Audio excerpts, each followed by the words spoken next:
বাংলাদেশের টকশোর অন্যতম জনপ্রিয় মুখ রুমিন ফারহানা নানান সময় রাজনৈতিক ইস্যুতে মন্তব্য করে আলোচনায় এসেছেন বহুবার।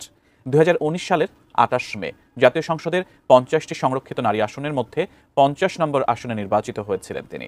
নারী নেতৃত্ব নিয়ে রাজনীতির বেশ কিছু আলোচনার কেন্দ্রবিন্দুতে ছিলেন তিনি। এমন প্রেক্ষাপটে তাঁর এক মন্তব্য নতুন করে বিতর্ক সৃষ্টি করেছে।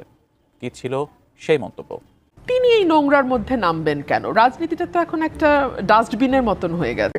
যেটা আপনি বলছেন যে মনোনয়ন না পেয়ে যেই প্রতিবাদটা, এখন দেখুন এখানে আপনি এটাকে নানানভাবেই দেখতে পারেন। এক হচ্ছে যে এত বড় একটা দল, প্রতিটি আসনে মানে কি বলবো 10 জন পর্যন্ত মনোনয়ন প্রত্যাশী আছে, এরকমও আছে 3-4 জন তো অন অ্যান অ্যাভারেজ, কিন্তু 10-12 জন প্রত্যাশী এমনও আছে।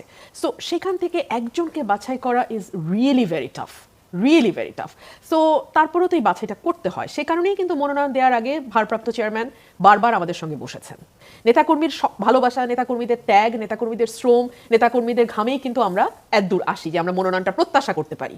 সো তাদের তো নিশ্চয়ই মনটা খারাপ হবে। আজকে মাত্র মনোনয়ন তো না, প্রাথমিক তালিকা বলছেন আমাদের সম্মানিত সম্ভাব্য তালিকা, প্রাথমিক তালিকা। সো প্রাথমিক তালিকা আবার সেক্রেটারি জেনারেল এটাও বলছেন যেটা মানে অ্যাডও হতে পারে, আবার এখান থেকে চেঞ্জও হতে পারে, আবার নতুন কেউ যুক্তও হতে পারে। আর 63টা আসন তো এখনো ডিক্লেয়ারই হয় নাই।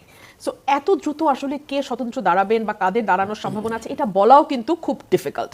আর এর মধ্যে আমি দেখলাম যে নারী প্রার্থী যদি 5% বিএনপি রাজি হয়